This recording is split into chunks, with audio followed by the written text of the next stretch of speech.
Sono stati una cinquantina gli operatori di siti archeologici e culturali provenienti da tutta la Sardegna che si sono recati a Sutempieso Orune per portare la solidarietà ai loro colleghi della cooperativa L'Arco da 8 mesi senza stipendio. Una situazione che ha esasperato i 5 lavoratori della cooperativa e il presidente Peppino Godi, che ha deciso nei giorni scorsi di attuare uno sciopero della fame per sensibilizzare le istituzioni regionali a trovare una soluzione. All'appello mancano infatti 160.000 euro e il Comune, che non ha ancora approvato il bilancio, non può in questa fase intervenire. I problemi alla cooperativa sono causati dai ritardi nell'assegnazione dei fondi regionali ed è proprio questa l'indicazione che è emersa dalla manifestazione di protesta e di solidarietà di Orune, con la presenza di tanti operatori che spesso hanno condiviso il destino attualmente toccato agli operatori culturali di Orune.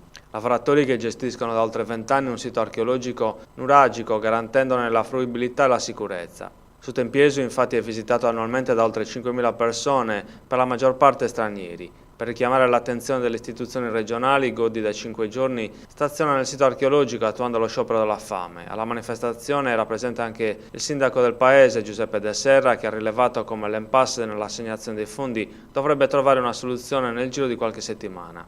Resta comunque da rilevare l'insensibilità della Regione che ritarda nell'assegnazione delle risorse scaricando sui lavoratori le difficoltà.